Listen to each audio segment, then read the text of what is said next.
Good morning from Khotang. सबैजना सन्चै हुनुहुन्छ होला आश गर्दछु। त्यसै गरी यति बेला चाहिँ म मेरो गाउँभन्दा अलिकति परतिर हामीले घाँस थाउरा मेलापात गर्ने थोरै पल्लो जङ्गल छेउतिरको इलाकामा म आज जाँदैछु। यो उत्तिस र अलैँची भएको ठाउँमा चाहिँ आजभन्दा करिब 11 देखि 15 वर्ष अगाडितिर चाहिँ पुरै धान रोपिन्थ्यो, गहुँ रोपिन्थ्यो। हिजो आज चाहिँ अलैँची रोपेर साथसाथै उत्तिसको रुखहरू पनि हुर्किरहेको रहेछ। यो चाहिँ फेरि धान र गहुँको उत्पादनले भन्दा अत्यन्तै फाइदाजनक खालको खेती रहेछ। अब जस्तो यहाँ यो अलैँचीहरू रोपिने अनि त्यसको साथसाथै उत्तिसको बिरुवा हुर्काउने। यहाँभन्दा करिब 600 देखि 700 मिटर तल सडक छ, त्यहाँसम्म लग्यो भने यो उत्तिसको रुखको पनि राम्रो पैसा आउने रहेछ हिजो आज चाहिँ। त्यसैले यो दुईटा बाली एकैसाथ भित्रिरहेको छ। यो जग्गाको धनी चाहिँ मेरो आदरणीय काका हुनुहुन्छ अथवा हाम्रो दाइ भाइहरू हुनुहुन्छ। अब म चाहिँ चप्लेटी भन्ने ठाउँतिर लाग्दैछु। त्यहाँ मेरो एकजना भाइ हुनुहुन्छ, उहाँले सायद मलाई प्रतीक्षा गरिरहनु भएको हुनसक्छ। उहाँलाई भेटेपछि कुरा गरौँ ल। अब यहाँ चाहिँ फेरि अम्लिसो पनि रोपिन्छ। यो अम्लिसो रोप्ने ठाउँमा नि पहिले कोदो, भटमास, गहुँ, फापर, तोरी लगायतका बालीहरू सिजनअनुसार रोप्ने गरिन्थ्यो। अहिले सबै अम्लिसो भएछ। यता पनि अम्लिसो। अहिले त त्योभन्दा के फाइदा हुन्छ त्यसको विकल्प खोज्नलाई सबैजना प्र्याक्टिस गरिरहनु भएको रहेछ। यो खुसीको कुरा पनि हो।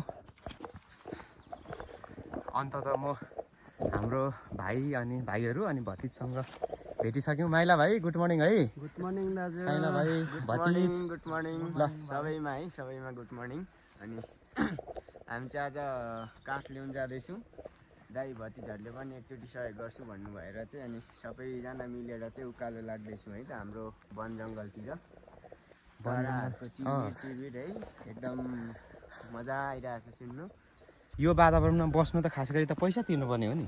यस्तो स्वच्छ हावा, यति मिठो चराचुरुङ्गीहरूको सुमधुर आवाज छ, यस्तो हरियाली छ माहौल, अनि यो अक्सिजन लिन यो खालको वातावरणमा बस्नु त खास त पैसा तिर्नुपर्ने होइन र भाइहरू भतिज?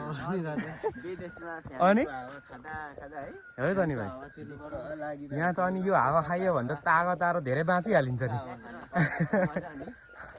यो ठाउँ पनि पुरै अम्लिसो अम्लिसो भएछ होइन त भाइहरू? पछाडि के पहिला हाम्रो बाजेहरूले खेती गर्नुहुन्थ्यो। बाजे प्राय यत्रो लट्ठी लिएर बस्नुहुन्थ्यो। त्यो कसैलाई पिट्न त होइन, अलि हिँड्न नसकेर टेक्नलाई हो। तर चाहिँ आइपऱ्यो भने त्यसैले फेरि त्यो लट्ठीको प्रयोग धेरै क्षेत्रमा हुन्थ्यो। लट्ठी यसो असहज हुँदा टेक्नलाई पनि। अनि हामीलाई है खुरुखुरु जा कहाँ हेरेको यता बिगार गर्न ला जस्तो देखियो त भन्नुहुन्थ्यो। यहाँबाट यसो हिँड्दा पनि के अब बुढाले लट्ठीले ढाडमा चाहिँ सुम लायो भने त त्यो भनेर खै होला नि भाइ, मलाई पनि थाहा भएन। बाजेहरूको शासन परा नि बाजेहरूको। अनि यहाँ पर ऊ हुन्थ्यो क्या फेरि नस्पति, बखडाहरू, मुलाहरू, केराउहरू हुन्थ्यो कि बोक्लाहरू भन्ने। अनि कहिले कहीँ बिगार गर्थ्यो होला केटाकेटीले। अनि यता माथि आवाज चाहिँ आयो बाबै हो। अलैँचीमा पानी पो लाउँथ्यो। ठिकै छ त बाबै, अलैँचीमा पानी लाउँदै हुनुहुन्छ? ए हस् बाबै, अब पैसा अर्को वर्ष अलिक थप टिप्नु पर्यो नि। हो त बाबै, पहिला बेलटार गइन्थ्यो अलैँची चिरौतो जम्मा गरेर, अहिले गाउँघरमै जोस् अलिकति थोरै मूल्य चाहिँ पाउँछ होला तलसम्म गयो भने होइन भाइ? पाउँछ दाजु, तर फेरि ढुवानी खर्च लाग्छ नि। कर तिर्नुपर्ने। ए पहिला कर पनि केही पर्दैन थियो, खुरुखुरु ढाकरमा हालेर लाने हो। अहिले धेरै सिस्टमहरू आइसकेको छ।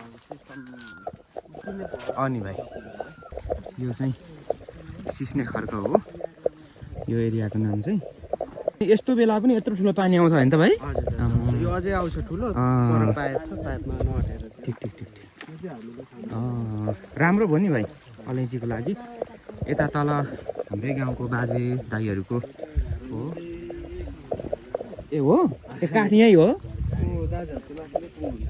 ए ए ल हुन्छ भाइ। हामी चाहिँ यसो घुम्ने पनि र सकिएको जति सानो काठ पनि बोकेर आउने भनेर आएको। हाम्रो साइला भाइको घर बन्दैछ। हाम्रो भतिज र माइला भाइ चाहिँ यहीँबाट फर्किनु हुने हो त? ए ल भतिज र भाइ राम्रोसँग सुरक्षित साथ जानु होला है त, पछि भेटौँला नि है। ल साइला भाइ र म चाहिँ अलिक माथितिरसम्म है। ल धन्यवाद भाइ।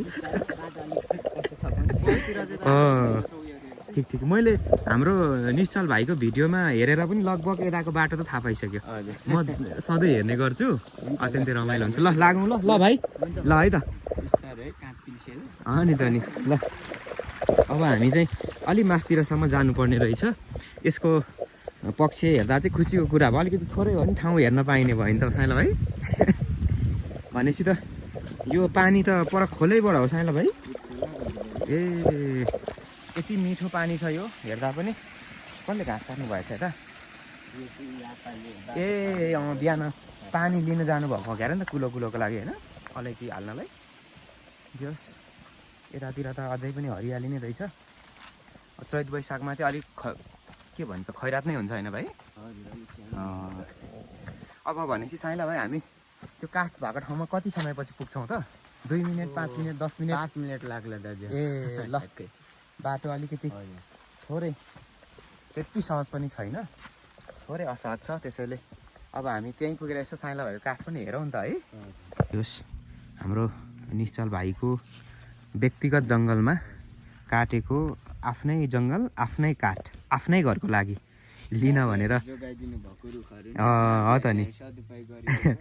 यसको लागि हामीले हाम्रो यो अग्रजहरूलाई चाहिँ सधैँ सधैँ धेरै धेरै धन्यवाद दिनुपर्छ। यो हाम्रो ट्याम्के पहाडभन्दा अग्लो र धेरै धेरै धन्यवाद दिनुपर्छ। जे होस् आज हामीले प्रयोग गर्न पाएका छौँ। त्यो काठहरू लाग्थ्यो नि भाइ, पैसा लाग्थ्यो। यो काठको अलावा यहाँबाट दाउरा आउँछ, घाँस आउँछ होइन, विभिन्न यो निगुरेहरूको तरकारी खान मिल्छ। यहाँ सिस्नु पनि पाउँछ होइन भाइ? पातले सिस्नु भन्ने के? हो सिस्ने खर्के हो नि त फेरि नाम पनि होइन? पाउँछ नि भाइ, ऐसेलुहरू सबै पाउने रहेछ। लगभग 4 खालको पाउँछ दाजु। एउटा भाङले सिस्नु भन्छ, एउटा घरिया, एउटा पातले, एउटा दमाई सिस्नु भन्छ, फेरि दमाई सिस्नु भन्दा चाहिँ अनार नाम रे होइन। त्यसमा अब कुनै काठसँग जोडिने कुरा त भएन। त्यो सिस्नुले चाहिँ मान्छे सुँगुरहरू जे पनि मर्छ। त्यसमा विष हुने है? विषादी। ठिक ठिक भाइ। भाइ यहाँबाट खस्यो भने त फेरि यहाँबाट खस्यो कति मिटर होला त भाइ? लगभग राम्रै व्यवस्था हुन्छ, तर हामी होला नि भाइ।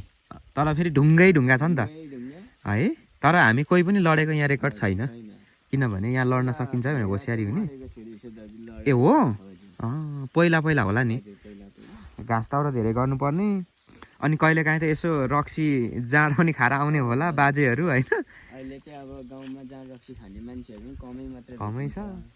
पहिला चाहिँ अब खाएपछि 3 दिन गफ हान्ने। अनि यत्रो भिडलाई नि सम्मै देख्थ्यो होला। खुरु बाटोमा जाउँमा भन्दा त सर्ल्याङ्गै तल पछारिँदा त पहिलाको मान्छेहरू अलिकति आँधो पनि अरे नि त, आँटिलो टाइप त्यही त भाइ गर्छु भनेपछि हाम फालिहाल्ने। अनि मूर्ख अलि धेरै।